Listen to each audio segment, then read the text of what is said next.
Back in the 90s, we were trying to figure out how to help people completely out of poverty. We realized that throughout the country, we were not seeing any programs that really help people all the way to 200% of the poverty guidelines. And we'd wondered, why is that, and what are we going to do about that? Our definition of poverty is just the extent to which you go without resources. How much do you have to cope and manage what you have in order to make it, and how much do you give up in terms of the basic needs of food and housing and clothing and medical care in order to survive. I've had jobs, full-time jobs, but I never used my money the right way. You know, I just worked on spur-of-the-moment things, and now I know how to save.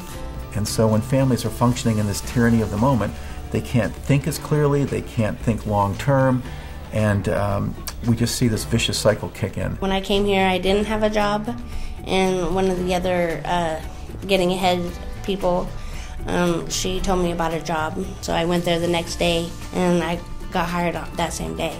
You meet different people, different connections, and it's all about getting into the community. The way we interrupt the tyranny of the moment is to bring people out of isolation, and they start in a program called Getting Ahead. Getting Ahead lasts typically 16 weeks, and they learn the hidden rules of being in poverty and the hidden rules of actually living in middle and upper income life. And once they learn these rules, they can begin to make some choices about, do I want to function in a middle-class environment and do this kind of work and make this kind of money? If I want to earn $40,000 a year, how do people function in the world that gives them $40,000 a year? So we provide that information, they develop a plan, and then we introduce them to 2 to 4 people who are middle and upper income folks who volunteer to build a circle with them and pursue that plan together.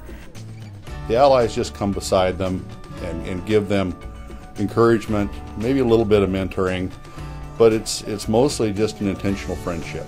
So I've watched people get into education programs. I've watched people move from a job that was not satisfying and not providing into a job that provided. Well, I guess what I would say, I think sometimes we think, oh, we have to have all the answers, but really what they need is a friend, and the skill sets that you have are just fine. That might be exactly what that person needs. We've gotten initial data that says after 6 months, families' income is going up from $600 per month when they first come in to now $1,240 per month, and that's just in the first 6 months. When we did our early results work in Iowa, we found that for every dollar the state gave us, we gave them $2 back in welfare returns, and we gave the community $4 back in terms of earned income returns. The first 58 families that we helped off welfare were earning $1 million of new income per year. The 16-week commitment that I've been involved in, because I graduate next week,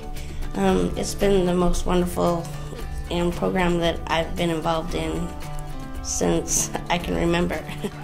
The meeting the different people, and it's like a family. It's a great family. And it's wonderful to come to. And everybody helps one another, and even with your children, and if you need something, you let someone know, and they try to help you. So it's just like one big happy family. It's great. We really believe that the country knows how to do this and can do it if there's enough intention. Our primary objective is to get communities across the country really interested in what would it look like if we could help people completely out of poverty. How would our communities change? Imagine what life would be like waking up and you realize there isn't any poverty. People are really able to meet their own needs, they're able to contribute to the community, they're able to go out in the world and not have to worry about, will I have enough money to feed my kids? This should not have to be anyone's worry in the United States. Circles helps families in our community stop the cycle of poverty.